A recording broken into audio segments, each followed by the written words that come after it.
Muy buenas tardes, tengan todos ustedes. El día de hoy, lunes 22 de junio, iniciamos con nuestra jornada académica digital de la biología y la agronomía 2020.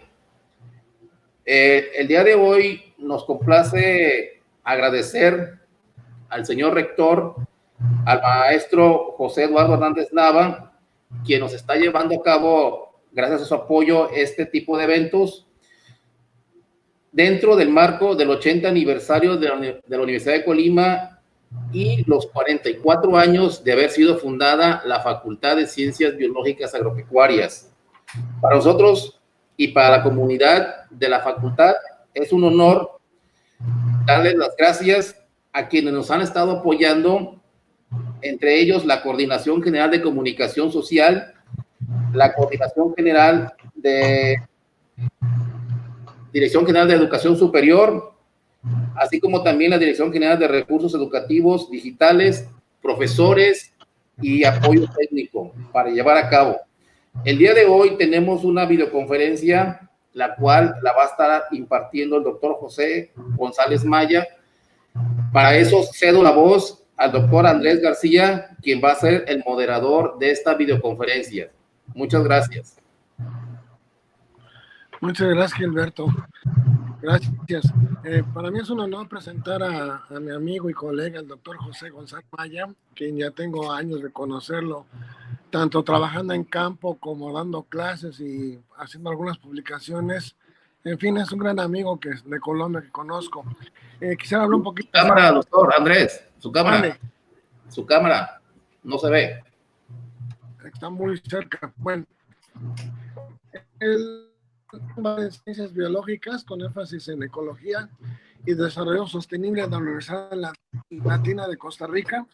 Tiene su magíster o maestría en manejo y conservación de bosques tropicales y biodiversidad del CAETI de Costa Rica y su doctorado en ciencias por el Instituto de Ecología de la Universidad Nacional Autónoma de México.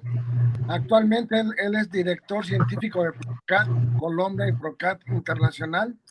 También es copresidente del grupo de especialistas en pequeños carnívoros de la Comisión para la Supervivencia de Especies de la Unión Mundial para la Naturaleza. Es además editor en jefe de las revistas Small Carnivore Conservation, Revista Latinoamericana de Conservación y Mammalogy Notes, así como editor de Frontiers in Ecology and Evolution, también de la Revista Mexicana de Mazoología y Revista de Biodiversidad Tropical. Por su trabajo, el doctor González Maya ha recibido numerosos reconocimientos, incluyendo los premios Jaguar a la conservación de la naturaleza, que se lo otorgó la Ford Motor Company, y los premios William T. Holliday y Oliver P. Pearson de la American Society of Mammalogists, y el premio Future of Nature en 2015, y ha recibido más de 20 becas internacionales de investigación. Todo este trabajo se ha visto reflejado en más de 140 artículos científicos en revistas indexadas e internacionales, incluidas en Science y PLOS ONE, además de 35 capítulos de libro, 15 libros y numerosos artículos de divulgación. Cuenta con más de 2.400 citas y ha sido revisor de principales revistas científicas a nivel global. Muchísimas gracias, José, por tu tiempo. Espero y estoy seguro que la audiencia va a disfrutar tu plática. Bienvenido. Muchas gracias, José. Muchísimas gracias a ustedes. Muchas gracias, Andrés. Un gusto estar acá y un gusto estar precisamente celebrando pues los 80 años de la universidad y los 44 de la facultad, que sin duda representa pues un hito en la educación del Estado y por supuesto del país y de la región. Entonces, encantado de estar con ustedes y nada, pues a contarles un poquito del trabajo que venimos realizando.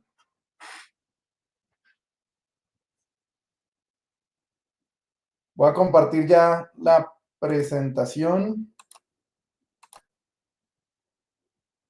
Ya la están viendo, ¿verdad? Sí. Perfecto. Bueno, un poco para definir un poco de qué vamos a estar hablando, la idea de mi plática de hoy es hablar un poco acerca de ecología, conservación y manejo, y fundamentalmente cómo hacer el vínculo entre la academia, entre la ciencia y la sociedad dentro de lo que es la práctica de la biología, ¿no? Y en este caso, muy específicamente para lo que son los países megadiversos, en los que por supuesto se cuenta México, pero que también contamos donde estoy ahorita, en Colombia, Costa Rica y muchos de los países de Latinoamérica. Un poco para contextualizar, permíteme que esto sí pase.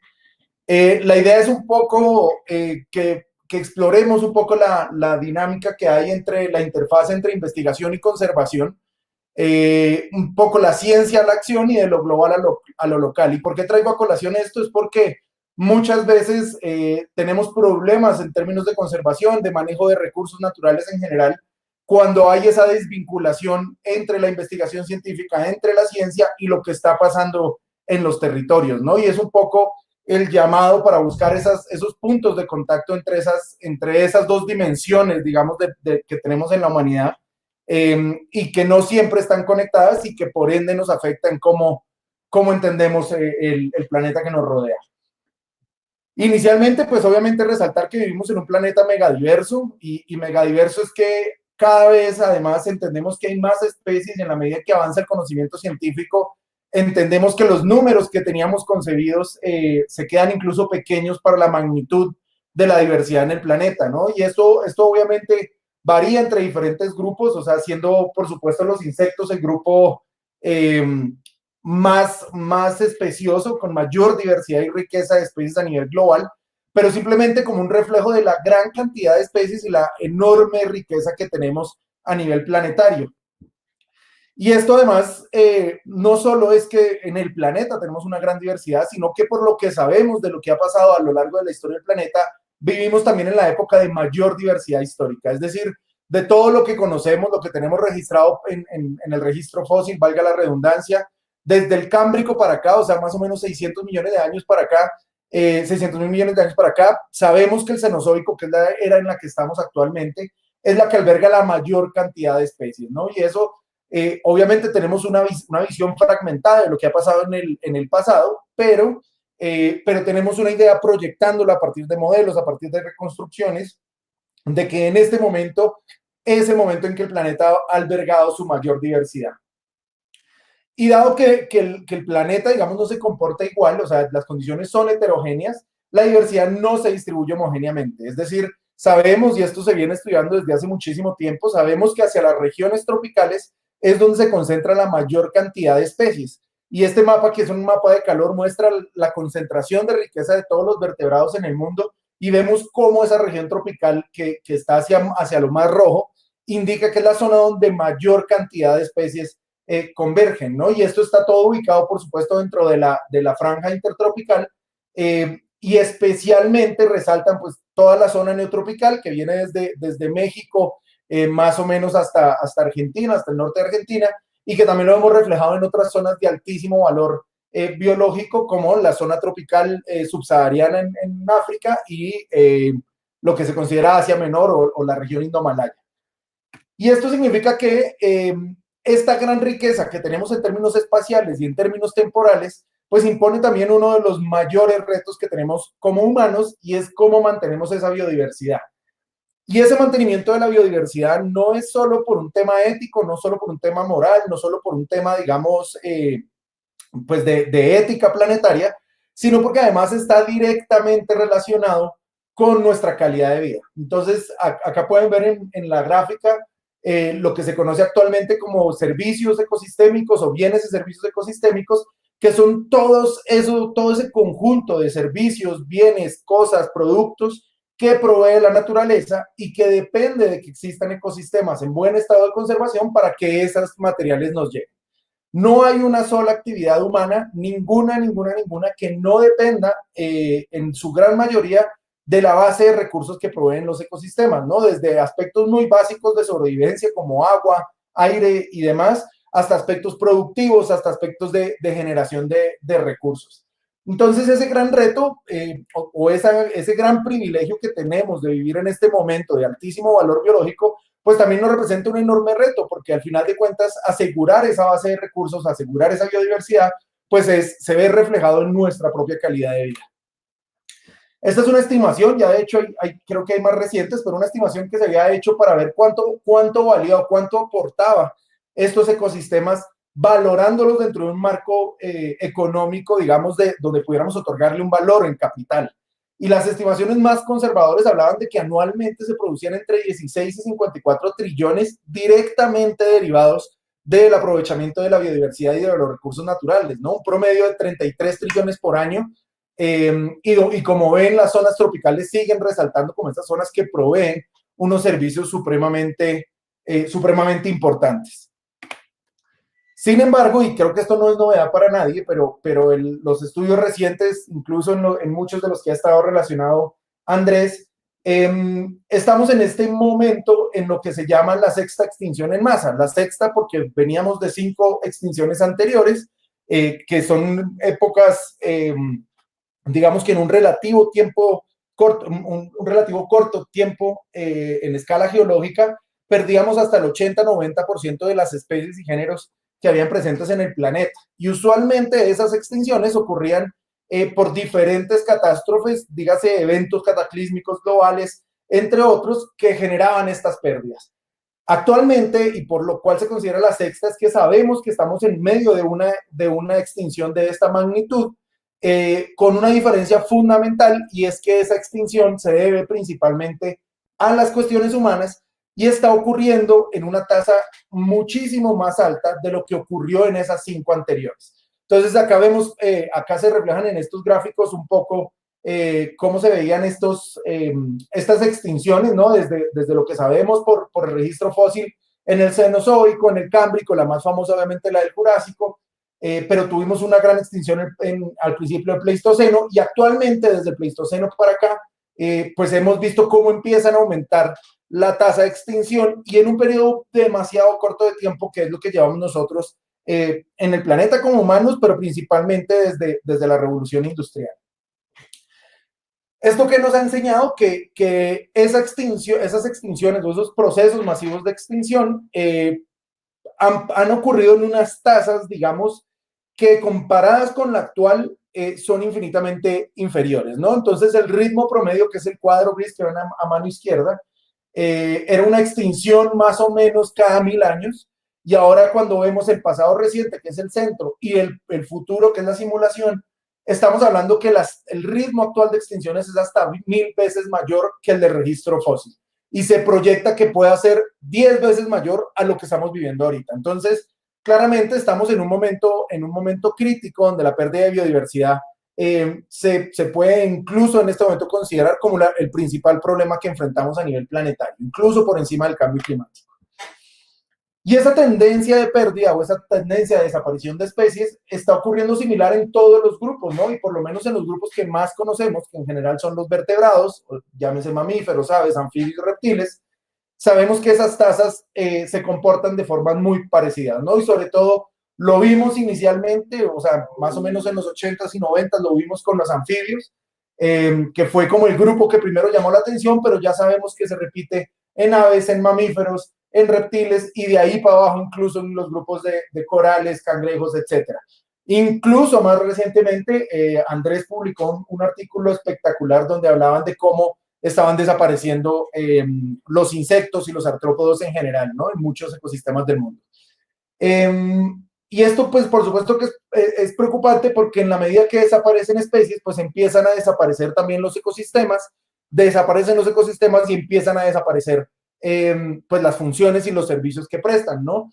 Y eso lo vemos reflejado en que desde 1988 hasta la fecha, la tendencia de pérdida en la mayoría de ecosistemas a nivel global, llámense terrestres, bosques, agua dulce, marinos, vienen en un declive significativo, ¿no? Y eso nos plantea un escenario aún más peligroso.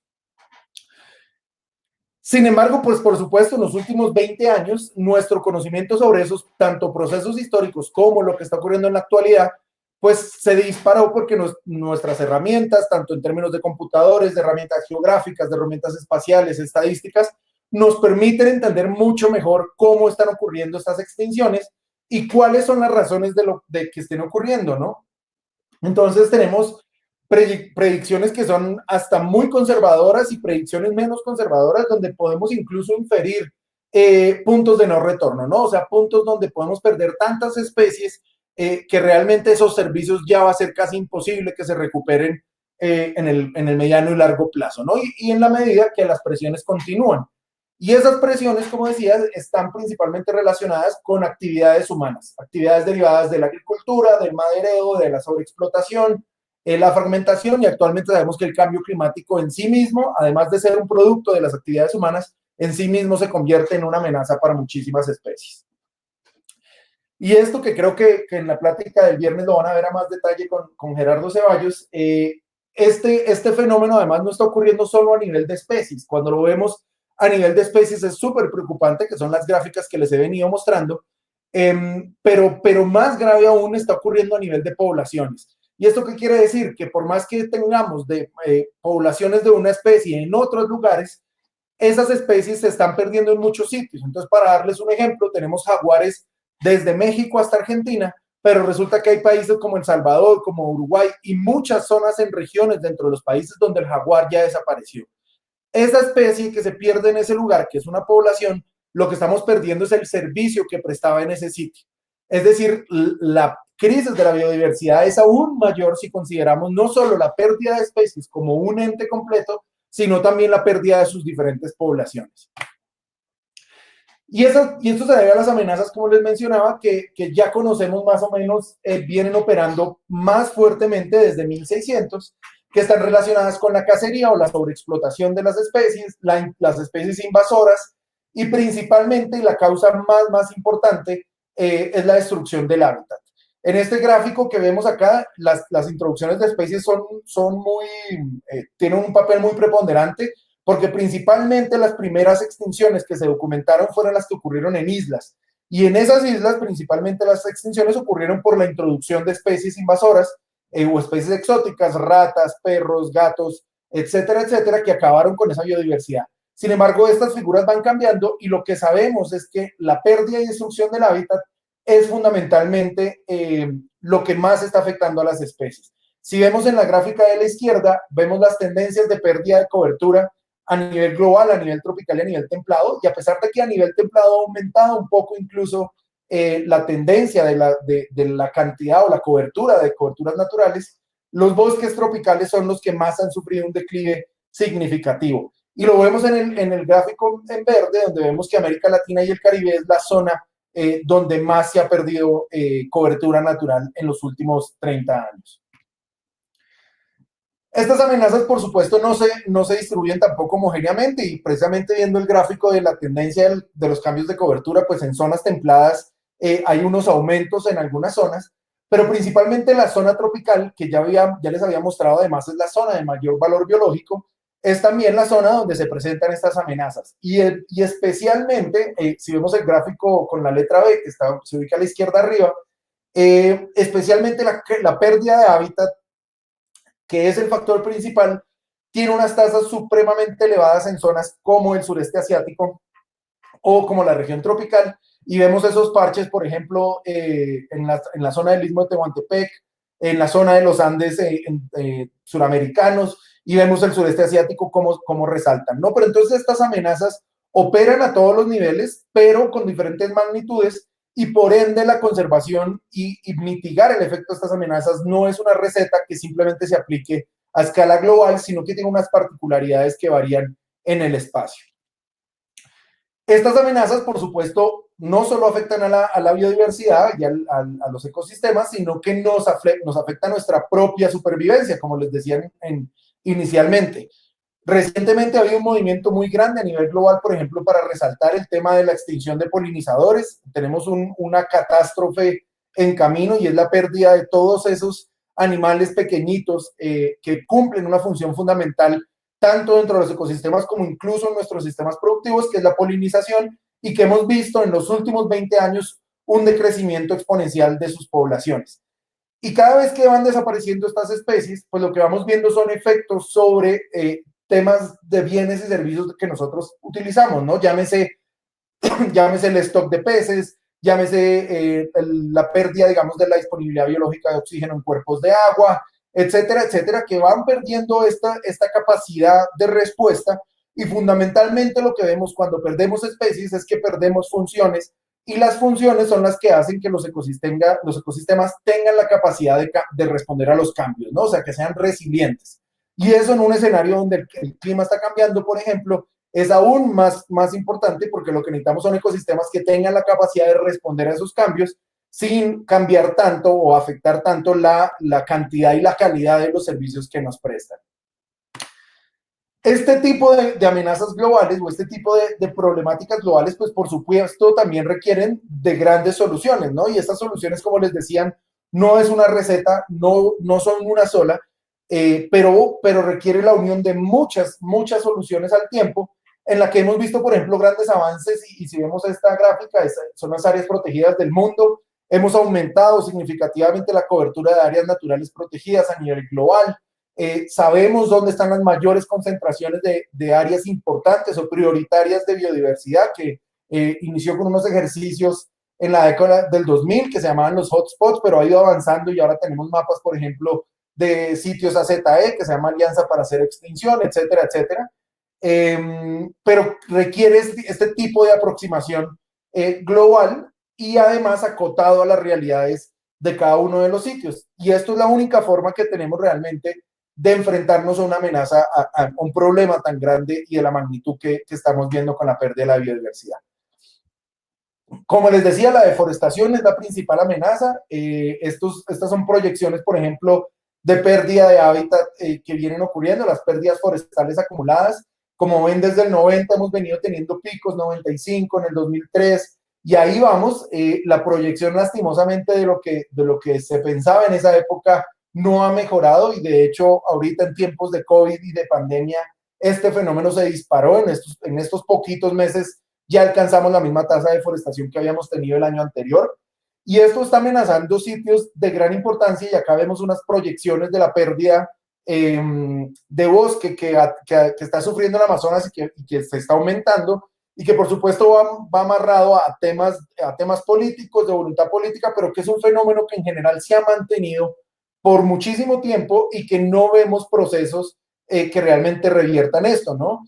Y vemos, por ejemplo, cómo en el estado global de los bosques, Brasil, Indonesia, resaltan como esos sitios donde más hectáreas de bosque se pierden, o sea, en términos de deforestación por año. Pero, por ejemplo, también vemos cómo resalta México, que ha tenido, no para todo el país, pero en muchas zonas, unas pérdidas muy significativas. Ya les decía, la cacería y sobreexplotación. Para la mayoría de especies, este es un problema muy grave, y lo vemos además más notorio en las especies más conspicuas, las de mayor tamaño, vertebrados principalmente, que son una de sus principales amenazas, que además, actuando de forma sinérgica con la pérdida de hábitat, pues se magnifica el efecto que tiene esta sobreexplotación. Para la mayoría de especies, y si ven este gráfico, estas son las especies que están en algún riesgo de amenaza, ¿no? Llámese amenazadas, vulnerables, críticamente amenazadas o incluso extintas. La principal causa digamos, de que estén en ese estado es la cacería y la sobreexplotación, ¿no? Entonces, de nuevo, lo que vemos es un efecto anidado entre la pérdida de hábitat y estos factores de sobreexplotación, de cacería, de uso insostenible. El cambio climático, por supuesto, que sabemos que apenas estamos, digamos, raspando la superficie de entender qué va a pasar. Hay ejercicios muy juiciosos, se están haciendo muchos trabajos a nivel global para entender un poco más y tratar de predecir de alguna forma cuáles van a ser los efectos, pero realmente hay mucha incertidumbre, y sí sabemos que el efecto va a ser cuantioso. Muchas especies, y ya lo hemos visto para especies en el pasado, estos cambios drásticos en el clima lo que hacen es reducir significativamente las áreas disponibles para muchas especies. Y esto lo que genera es que usualmente produce cuellos de botella poblacionales, es decir, que reduce tanto el área disponible para las especies, que se reduce a sí mismo el tamaño de sus poblaciones, y muchas veces no son capaces de sobrepasar, digamos, esos cambios climáticos. Y eso es considerándolo cuando estos cambios ocurren en periodos largos de tiempo, ¿no? Entonces, el último máximo glacial, que lo tuvimos durante el Pleistoceno, duró varios miles de años, y sin embargo muchas especies desaparecieron. Hay hipótesis que hemos publicado recientemente, por ejemplo, de los grandes felinos que teníamos acá, el famoso tigre de dientes de sable, el león americano, el oso de cara corta, que desaparecieron muy probablemente por cuellos de botella cuando en el máximo glacial se redujo significativamente el área disponible y con condiciones ambientalmente idóneas para ellas, y por supuesto no lograron sobrepasar ese máximo glacial, y por eso muchas de esas especies desaparecieron, ¿no? Hay hipótesis además que hablan que estaban ya restringidos y aparte de todo les llegamos los humanos en el corredor verde de Norteamérica sobre todo, y llegamos los humanos y les dimos la estocada final. En todo caso, este cambio está ocurriendo en un periodo mucho más corto de tiempo y las especies no van a tener la capacidad de responder a esos cambios. Las especies invasoras, como les decía, también es un problema súper importante. Afecta muchísimas especies, muchísimas especies. Ocurre a nivel de plantas y a nivel de animales. Y digamos que el daño y las mayores documentaciones que hemos tenido sobre extinción de especies en nuestro tiempo ha ocurrido en islas donde, por ejemplo, la introducción de ratus, de la rata y del ratón, de Mus musculus, generaron la extinción de muchísimas especies en estos hábitats, hábitats insulares. Además, especies que no estaban acostumbrados a tener este tipo de depredadores que crecen exponencialmente y demás, ¿no? Entonces es un problema realmente grande y con unos casos muy notorios, por ejemplo, por supuesto las ratas que sabemos que están en la mayoría de islas del mundo y que además fueron llevadas durante el boom de la navegación en el siglo XIX, pero tenemos ejemplos como los hipopótamos acá en Colombia que generan un impacto enorme sobre los ecosistemas acuáticos y tenemos una población ya de más de 80 individuos. El caso del pez, me olvidó el nombre, el pez que está en el Caribe, que también está generando un impacto gigantesco sobre los corales y que realmente las medidas de control son muy limitadas y el efecto lo vamos a seguir viendo, ¿no? Igual con las pitones en los Everglades en Florida, etcétera, etcétera. Entonces, volviendo un poco a por qué es importante, pues ya hablábamos de dónde se concentra la biodiversidad, ¿no? Y el trópico, y en especial el neotrópico, pues son zonas de altísimo valor biológico, donde por procesos evolutivos, biogeográficos, históricos, pues tenemos una conglomeración muy significativa de especies, ¿no? En todos los grupos y no solo en vertebrados, que es lo que muestro en esta diapositiva, sino también en todos los otros grupos. Esa distribución, cuando se han hecho análisis de todos los grupos prácticamente, este que les muestro acá, para todos los grupos se han notado los patrones que se llama el patrón latitudinal de la diversidad, que es cómo aumentan la diversidad de especies a medida que nos acercamos al trópico.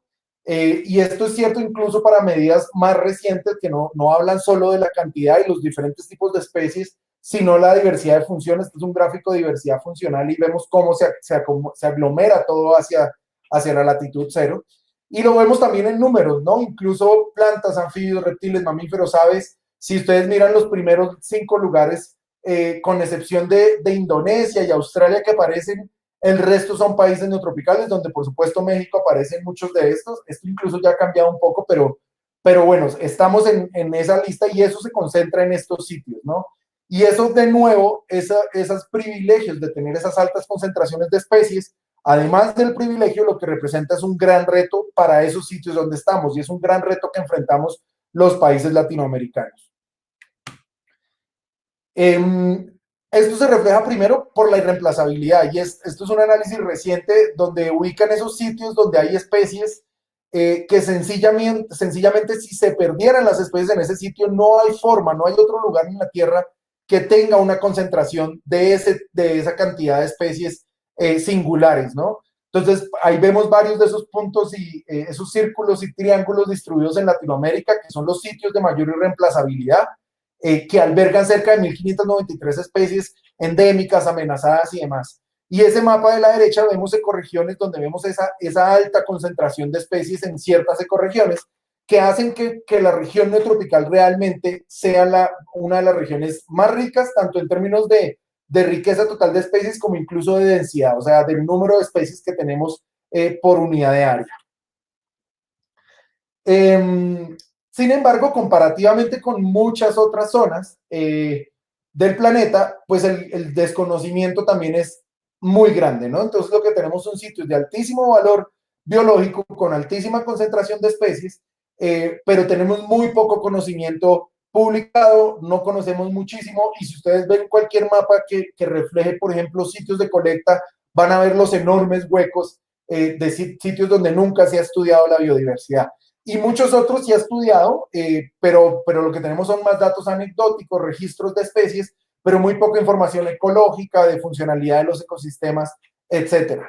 Esta tendencia ha venido cambiando relativamente. México es uno de los líderes en Latinoamérica, con Brasil, donde ha aumentado significativamente la cantidad de ciencia que se está produciendo, pero todavía tenemos enormes vacíos muy importantes a nivel global. Y en especial si consideramos la expansión de muchos sistemas productivos de gran escala que han ido aumentando su cobertura, pues el conocimiento de estos sitios se vuelve más urgente porque hay mucho riesgo de que se pierda y se pierdan especies y se pierdan funciones y procesos ecológicos de los que ni siquiera nos enteramos, ¿no? Y en este sentido, entonces, ya viene conociendo toda esta situación, conociendo esta gran problemática, pues digamos que el paso siguiente no es solo quedarnos documentándola, y es una de las discusiones que se tiene muchas veces y con la que hay que discutir muchísimo, y es que no podemos, los científicos que trabajamos en estos temas, no podemos volvernos simplemente espectadores y de cierta forma documentar las extinciones y que nuestra información realmente no permee a los escenarios donde tiene que permear para que se reviertan o por lo menos se alenticen algunos de estos procesos. Y en este sentido, pues traigo a colación esta cita que me parece muy buena, que es: seamos decisivos, correcto o incorrecto, pero tomemos decisiones. El camino de la vida está pavimentado de ardillas aplastadas que no pudieron tomar una decisión. Y en ese sentido es el llamado a que, como científicos de la biodiversidad, como científicos, como biólogos, pues no podemos quedarnos desde la barda viendo cómo ocurre, ¿no? Y tenemos enormes retos a los que las especies están haciendo lo mejor que pueden para digamos que enfrentarse a esos retos, pero que todavía requerimos entender muchísimo más para ver de qué forma nuestro desarrollo como sociedad puede considerar estos elementos y podemos tomar mejores decisiones en cómo digamos que tacleamos este tipo de problemáticas. Y un poco la idea de esto es que si generamos ciencia de calidad que sea relevante para la realidad social, o sea, para la sociedad en la que estamos, eso se convierte en ciencia aplicada que al final de cuentas se ve reflejado en nuestro bienestar como humanos y se ve reflejado en la biodiversidad. Por lo contrario, la ausencia de esta interfase realmente es como saltar al vacío sin tener en qué caer, sin tener una cuerda de vida, sin tener un paracaídas o lo que quisiéramos tener de respaldo, ¿no? Y es un poco el llamado de que la ciencia debe ser relevante para el contexto en que está, pero además no puede quedarse solo en los escenarios y en la realidad de la ciencia. Entonces voy a hablar un poco de los diferentes retos y las soluciones, un poco basado para contarles lo que venimos haciendo desde mi grupo de trabajo y con muchos colegas, incluyendo a Andrés, incluyendo a Gerardo Ceballos y a otros, que están enfocados en diferentes de estas problemáticas, tratando de encontrar soluciones, digamos que creativas, pero fundamentalmente basándonos en ciencia para proponer esas soluciones. Y esto varía desde la selección y creación de reservas de áreas naturales protegidas, que sabemos que es un reto enorme que tenemos. Las áreas naturales protegidas siguen siendo el principal estandarte de conservación, pero se enfrentan a muchísimos problemas todavía. La asignación y priorización de recursos, es decir, dónde podemos o dónde debemos invertir los escasos recursos que tenemos en conservación, cómo reducimos el impacto de actividades humanas, cómo monitoreamos esos cambios para poder ser adaptativos a esas realidades. Integrar sociedad, política y ciencia, entre varias otras. Entonces voy a ir dándoles como ejemplos principales de posibles soluciones, pero fundamentalmente quisiera resaltar, y en especial en el marco de esta semana y de esta celebración, y es que muchas de esas soluciones deben venir precisamente de las entidades académicas, de la academia, de las alma mater, y en este caso pues resalto por supuesto la Universidad de Colima, que es al final de cuentas el espacio donde no solo se genera información y conocimiento científico, sino que se forma a los nuevos profesionales y a los nuevos científicos para que contribuyan a estos cambios de realidad y a estos cambios de paradigma, ¿no? Y es un poco como desde las universidades podemos generar ese incentivo, digamos, o ese alimento suficiente para que los profesionistas tengan las herramientas para hacer los cambios que necesitamos. Un poco les cuento cómo trabajamos nosotros. Trabajamos en conservación de especies y ecosistemas. Generamos información desde la investigación científica, ecológica, sociocultural, económica, que la aplicamos a diferentes formas, como a través de alternativas de desarrollo sostenible, estrategias de conservación, formación ambiental, entre otros, ¿no? Un poco es cómo articulamos toda esta ciencia a realidades. Uno de los temas, por ejemplo, que más hemos trabajado es el tema de diversidad funcional, que venimos, es un tema, digamos, que es relativamente reciente, y es cómo medimos la diversidad no solo por su riqueza en términos del número de especies, en términos de la riqueza taxonómica, sino desde las funciones y desde la heterogeneidad funcional que contribuyen a esas especies en los ecosistemas. Entonces partimos, por supuesto, de especies, pero entendemos cuáles funciones cumplen, y eso lo asociamos directamente a procesos ecosistémicos y por ende a servicios ecosistémicos, que eran los que hablábamos inicialmente, ¿no? Y tenemos trabajos muy interesantes, por ejemplo, para entenderlo. Acá vemos el análisis para Costa Rica, dónde están las zonas de mayor concentración de diversidad funcional. Hemos hecho ejercicios para Colombia, donde vemos cómo se relacionan estas zonas de diversidad biológica en términos de riqueza de especies con la diversidad de funciones, y esto nos permite entender un poco más dónde priorizar recursos, dónde asignar acciones o esfuerzos de conservación para creación de nuevas áreas naturales protegidas, etcétera, etcétera. Esto viene de generar información base a múltiples escalas, ¿no? Entonces, como les hablaba, entender las cosas desde esa perspectiva macro, desde esa perspectiva amplia, que es verlo a escalas de continente, a escalas de planeta, pero cómo eso se va bajando y se va reescalando hasta que entendamos realidades locales, ¿no?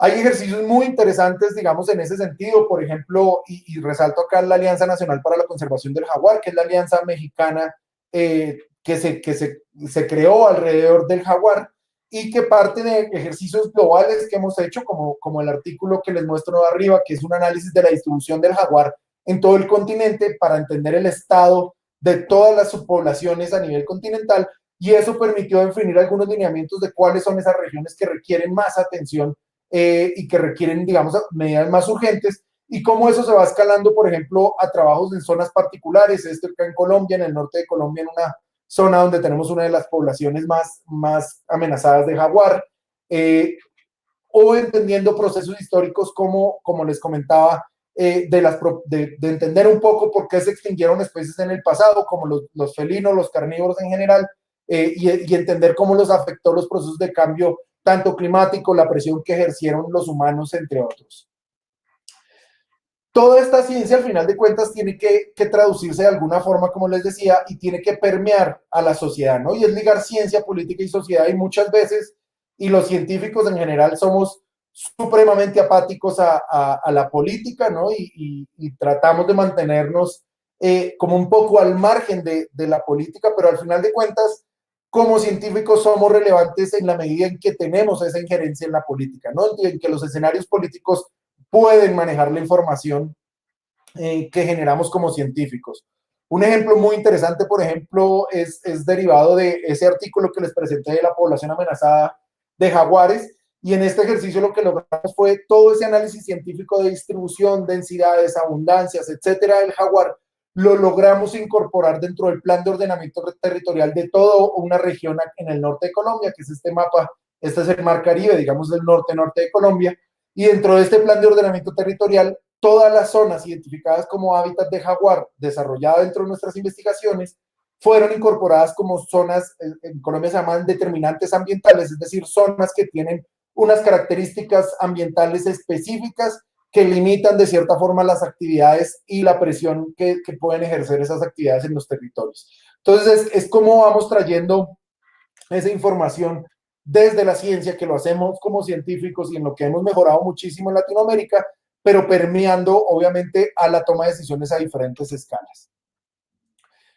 Otros ejercicios, por supuesto, generar soluciones de impacto social, político y económico. Ahorita les voy a mostrar un ejemplo más específico, pero dentro de estos, por ejemplo, la valoración de bienes y servicios económicos de la diversidad, ¿no? Y era ese ejemplo que les mostraba inicialmente del el valor estimado en capital que generan los ecosistemas, y que ahorita en la medida que más conocimiento tenemos la posibilidad de tener una mayor resolución y una mayor filigrana en cuanto a esos servicios, ¿no?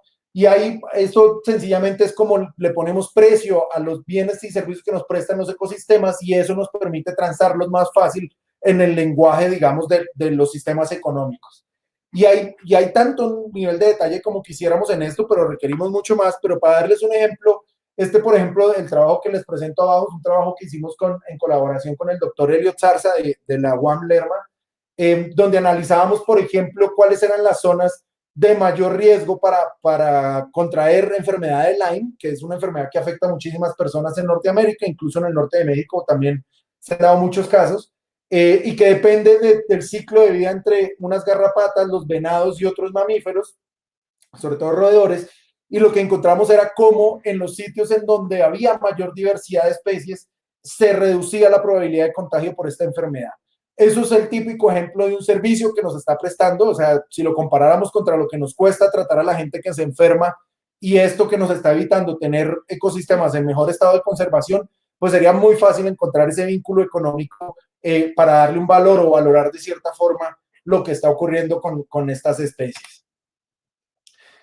Otro ejemplo que les traigo es en esa búsqueda de soluciones económicas, y esto es un proceso que está todavía en desarrollo, que trabajamos con la autoridad ambiental, que es esta que ven ahí, Corpomac, y es digamos que en términos de conservación de jaguar, la generación de una ecoetiqueta que se llama Jaguar Friendly, que ya les voy a contar más, que lo que hacemos es trabajar con productores locales desde múltiples perspectivas, o sea, desde creación de capacidades, educación, etcétera, procesos de restauración, pero sobre todo es que hacemos acuerdos de conservación en fincas donde se produce café, y en esas fincas reciben un estímulo económico por mantener el hábitat del jaguar, y obviamente reciben un sobreprecio por ese tipo de ecoetiqueta, y ya les cuento un poquito más el detalle.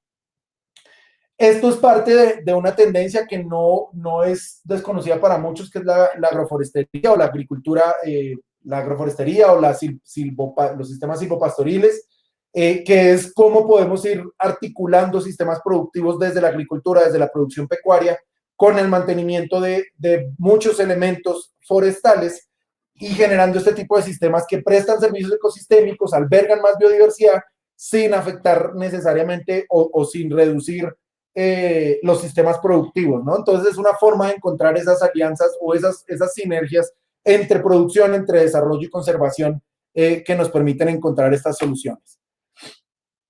Volviendo entonces a este tema, esta es la ecoetiqueta Jaguar Friendly, que hace parte de la red mundial de empresas amigas de la vida silvestre.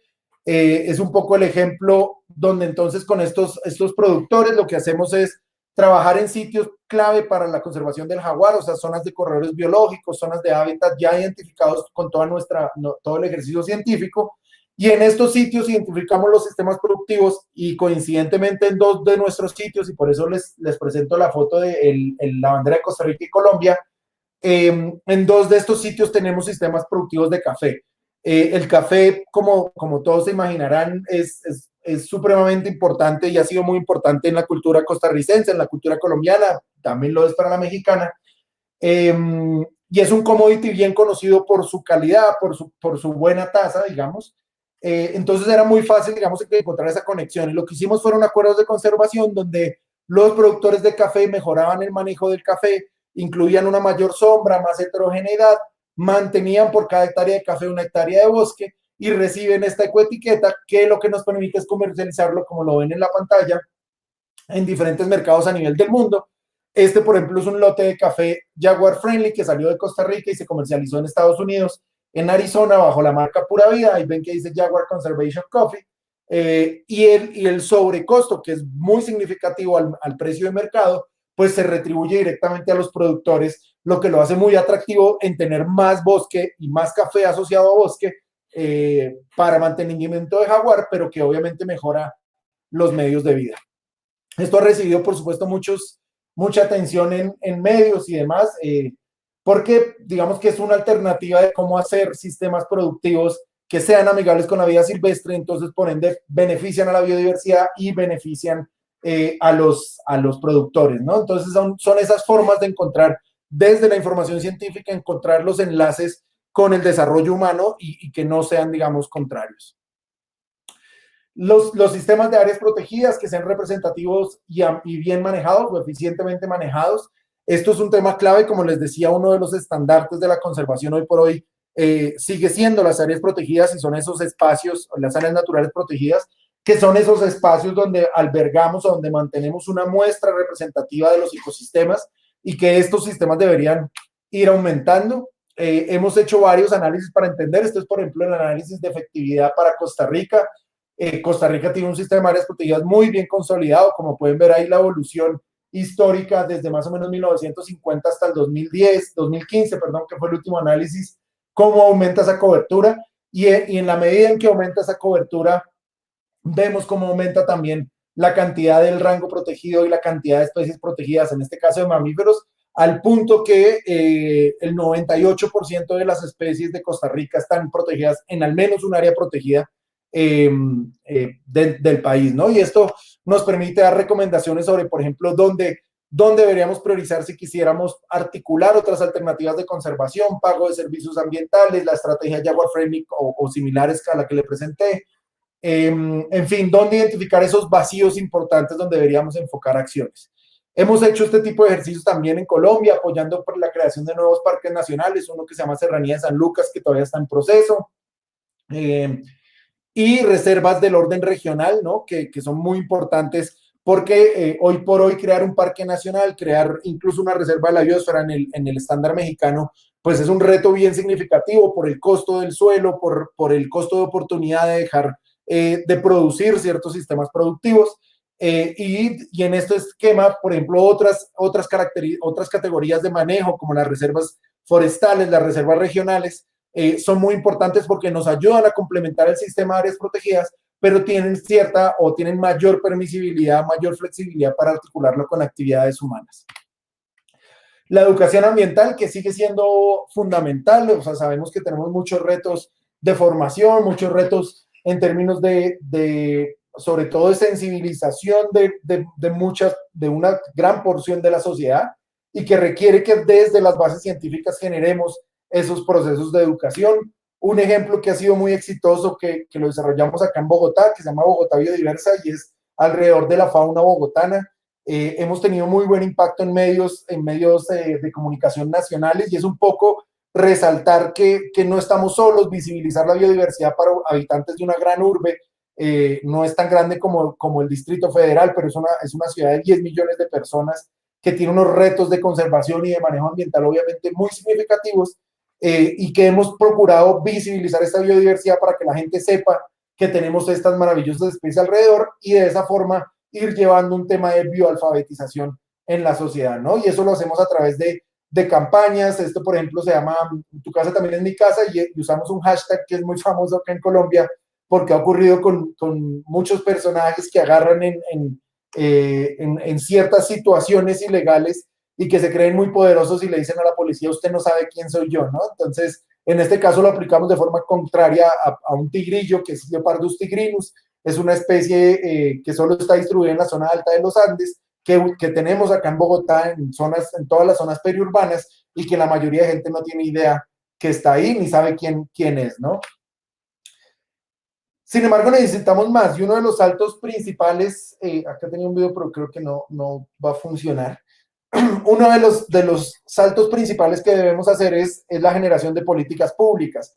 Y esa generación de políticas públicas debe venir no solo desde la política como tal, sino que debe venir desde la información científica, desde la labor científica y académica, ¿no? Y es cómo nuestra información la podemos permear a escenarios donde estas políticas se diseñen con base en la información que generamos los científicos. Y ya hay muchas aproximaciones recientes donde digamos, se han planteado cuáles son los marcos conceptuales para hacerlo. Sin embargo, pues uno de los principales problemas o limitantes que tienen es ese vacío que existe entre los tomadores de decisiones, los políticos y la academia, los científicos, ¿no? Y esa falta de comunicación, que lo que ha hecho es que muchas políticas públicas pues se generan más sobre la conveniencia política del momento, sobre los intereses políticos del momento, y muy pocas veces sobre la evidencia científica que sería lo ideal para que nos permita entender los cambios, adaptarnos a esos cambios y que esas políticas no se conviertan en políticas perversas, sino que por el contrario se vayan adaptando a la realidad.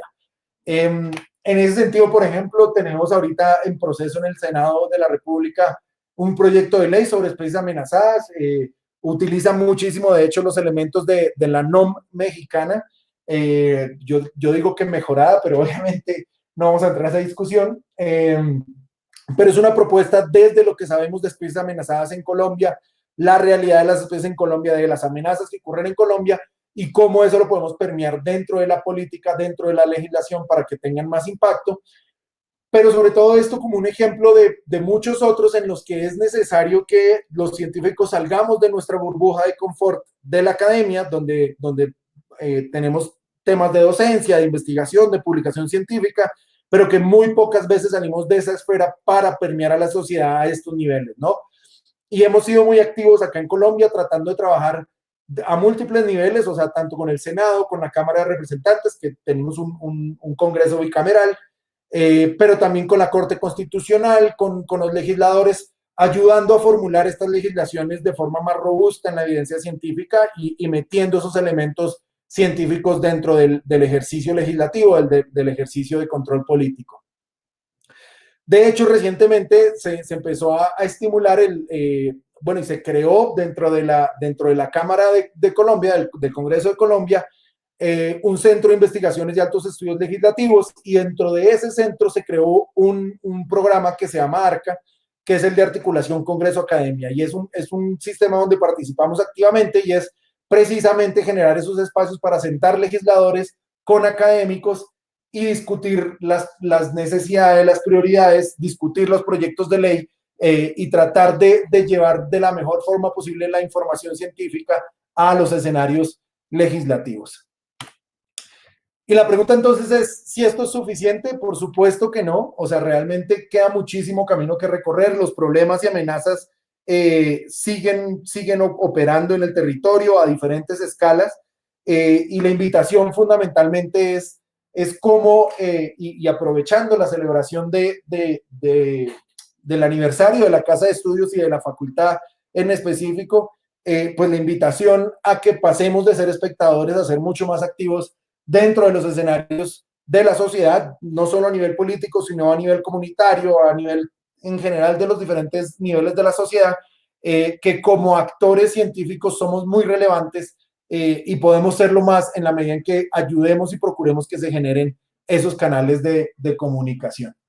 Eso sería por ahora. No sé si Andrés está por ahí. Sí, aquí estoy. Bueno, mira, muchísimas gracias, José. Una plática muy interesante que abarca muchos temas de interés para la gente en general y para nosotros en particular. Te agradezco mucho. Mira, tengo dos preguntas que hicieron aquí el público. Te las voy a leer.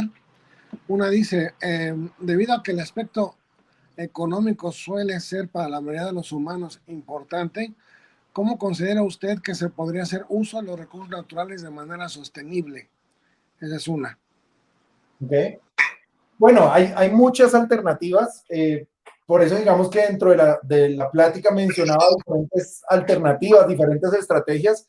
No es fácil, o sea, no voy a decir que es como sentarse, ver la situación y ya tenemos la solución, por supuesto que no, pero hay que entender que hay muchísimos intereses en el territorio, hay muchísimos intereses de diferentes grupos humanos por el uso de los recursos de diferentes formas, y realmente el secreto es cómo nosotros desde la investigación, que además nos da la facilidad de ser creativos, de ser recursivos, podemos encontrar esos puntos de conexión. Yo creo que no me atrevo a decir todos, pero la gran mayoría de actividades humanas es posible encontrarles la forma de hacerlas más o menos impactantes sobre la naturaleza. Necesariamente como humanos tenemos impacto sobre los recursos, pero podemos mitigar y podemos disminuir esas amenazas. Entonces, realmente es un tema de ser muy creativos, de entender bien a los sistemas, el sistema productivo, el sistema natural, y buscar dónde están esos puntos de conexión donde podemos mejorar las actividades económicas. Y como decía por Ehrlich, nuevo mundo nuevamente. Exactamente. ¿No? Si no, Y muchas veces Mira, otra pregunta es, desligarnos un poco de la visión romántica que tenemos y abrir la mente a entender los intereses de otros, ¿no? O sea, así como el interés de uno por proteger un recurso es muy válido, el interés de otro por aprovecharlo también lo es. Otra pregunta que hay aquí del público es, ¿cuáles son los efectos de la pérdida de la biodiversidad que ha traído y ha provocado enfermedades virales como la que estamos lidiando? Eso es un problema gigantesco que sabemos que está ocurriendo y cada vez la evidencia es más clara y más notoria. Sin duda alguna, uno de los principales promotores de muchas de las enfermedades emergentes de las que estamos viendo ahorita, y no es la excepción el COVID, está derivada de la degradación de los sistemas naturales. Sin embargo, no es el primer caso, ¿no? Tenemos el caso del ébola, tenemos el caso del hantavirus, tenemos infinidad de casos de enfermedades, muchas zoonóticas, o sea, que han saltado a humanos, pero otras que sencillamente estaban en poblaciones silvestres y nos empiezan a afectar en la medida que afectamos a estos ecosistemas. Por ahí lo he visto en varios posts y me parece interesantísimo, pero realmente ya sabemos cuál es la vacuna contra esto, y una de las vacunas principales es que si tenemos ecosistemas en buen estado de salud, vamos a reducir significativamente el riesgo de contagiarnos de nuevas enfermedades, de que emerjan nuevas enfermedades e incluso de controlar muchas de las que ya conocemos. Es uno de los servicios ambientales más directos, o sea, por lo menos más pertinentes ahorita que lo entendemos, ya que estamos encerrados en nuestras casas. Entenderlo en este momento creo que es muy fácil, y en ese sentido este es el momento además que nosotros que entendemos el tema y que podemos informarnos, llevemos ese mensaje a la sociedad y decirles, vean, no nos hagamos pendejos como dicen los mexicanos, y entendamos que hay un vínculo acá directo y que está en nuestras manos evitar que esto vuelva a pasar en el futuro. Bien, mira, ahorita me hiciste pensar, para ti, ¿cuáles serían, ahora sí, las enseñanzas de la pandemia? ¿Qué trajo de bueno? ¿Qué trajo de malo? A lo mejor resulta una pregunta obvia, pero desde tu punto de vista, ¿qué nos enseñó? O esperemos que aprendamos. Sí, yo creo que más va por ahí el tema. En realidad no es fácil y en realidad, si ni desde el punto de vista médico entendemos todavía la magnitud del asunto, en el aspecto ecológico todavía tampoco lo entendemos del todo. Yo creo que sí hay cosas que rescatar. Una, por supuesto, como te decía, el tema de entender que la pandemia fue el producto del mal manejo de recursos de la biodiversidad. Creo que es una lección que si no aprendemos, en realidad estaríamos muy mal, ¿no? Y que estamos condenados a repetirla. Pero además creo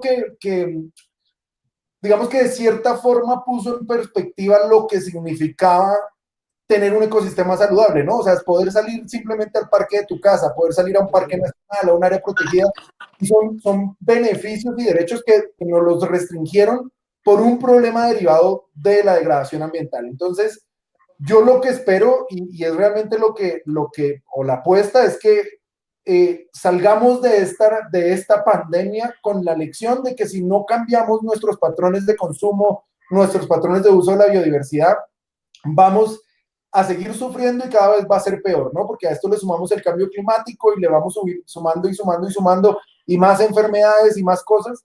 Y esto, o sea, esta calidad de vida que se nos afectó ahorita temporalmente, se nos va a afectar permanentemente. Pero es un reto y creo que nosotros como científicos tenemos la labor de salir de esta pandemia, precisamente a ser multiplicadores y hablar por altoparlante y por megáfono oigan, en serio, no podemos repetir este tipo de situaciones, revirtamos estos procesos. Entonces, ¿estarías de acuerdo que quizás sea como la tercera llamada? Sí, más o menos. Exacto. Ya lo que digo. Evidentemente, todo lo demás que se viene atrás, ya ves que hay gente que creo que poquito hablamos de pandemia, no nos acordamos de cambio climático y todo lo demás, sin entender que eso es producto de todo lo demás. Exacto. Las demás olas que se vienen, ¿no? Entonces sí podría ser como la tercera llamada. Sí, exacto. Yo sinceramente sí creo que estos temas de degradación ambiental, de cambio climático, de enfermedades emergentes y demás, nunca habían tocado a toda la humanidad. O sea, desde el más rico hasta el más pobre, nos tocó a todos. Y esto creo que sí, independientemente o sea, no voy a decir que salgamos de la pandemia y todo va a ser conservación ambiental, eso sabemos que no es así, pero por lo menos estoy seguro que el mensaje se lo llevó toda la sociedad. eso hay que, por supuesto, hay que capitalizarlo y hay que aprovecharlo, pero por lo menos si hay algo que sacar bueno de esto es que nos tocó a todos sin distinto de clase, raza, lugar, dinero, nada. Y que vean que sí es cierto, ¿no? Exacto, que lo Que crean. si no hacemos nada, sí nos va a tocar o ya nos está tocando. Exactamente, exactamente. No sé si la maestra Rocío o el doctor Manso quisieran hacer una pregunta, o de los que estamos aquí en línea. En el público no hay más preguntas. Rocío o el doctor Manso, ¿no? Bueno, y mira, déjame dar los agradecimientos antes de despedirnos, ¿sí? Claro que sí. Bueno, recordemos que esto es dentro de los festejos del 80 aniversario de la Universidad de Colima y el 44 de la Facultad de Ciencias Biológicas Agropecuarias, por lo cual queremos agradecer al apoyo del rector maestro José Eduardo Hernández López para llevar a cabo este evento, así también como la Coordinación General de Comunicación Social de la Dirección General de Educación Superior, la Dirección General de Recursos Educativos Digitales, profesores y apoyo técnico. Y no sin antes recordarles que vean las pláticas de mañana. Ahorita, bueno, creo que llegó otra pregunta, perdonen, te voy a hacer otra pregunta que acaba de llegar. Sí, dice, ¿la franja de biodiversidad del trópico ha cambiado o cambiará con el tiempo o se mantendrá? No, la franja tropical, como franja tropical, depende de la posición que tiene la Tierra en su ciclo de rotación y traslación. Lo que vamos a ver son cambios digamos, cambios del clima dentro de esa franja tropical, ¿no? Y la tendencia para la mayoría de la franja tropical va a ser de un aumento de la temperatura, y esto lo que va a cambiar son patrones biológicos, patrones climáticos. Lo que vamos a ver, por ejemplo, es muchas especies moviéndose elevacionalmente hacia zonas más frías, pero lo que vamos a ver, y ustedes allá en Colima lo sentirán más, va a aumentar la temperatura.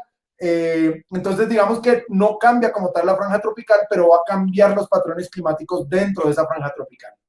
Sí, digamos, los 23.5 se van a quedar ahí en los grados de latitud, ¿no? Pero las condiciones climáticas van a estar más arriba. Eso sí. Creo que no hay otra pregunta. Bueno, a ver, creo que no. Pues bueno, nuevamente agradecemos a la facultad, a rectoría, y lo que sí, recordarles que mañana hay pláticas. Una es el emprendimiento de la nueva normalidad por el maestro Juan G. Aldana Pereira de la Universidad Autónoma de Campeche, y después otra que se llama Taxidermia y técnicas para la conservación de animales por el biólogo Isaac Terrones Ferreiro, que es técnico taxidermista y educador ambiental independiente. Creo que no hay más que agradecerles a Esteban, al doctor Manso, a la maestra Rocío por estos enlaces, y bueno, nuevamente a la rectoría y a la facultad. No sé si a todo, yo creo que será. Bueno. Muchísimas gracias. Estaré acompañándolos en las otras pláticas y nada, muchas gracias por la invitación. Espero verlos pronto en vivo y en directo y no solo acá por pantalla. Y ya sabes, acá nos vemos pues para ir al volcán. Perfecto, perfecto. Muy bien. Muchísimas gracias. Muchas gracias. Hasta luego. Hasta luego.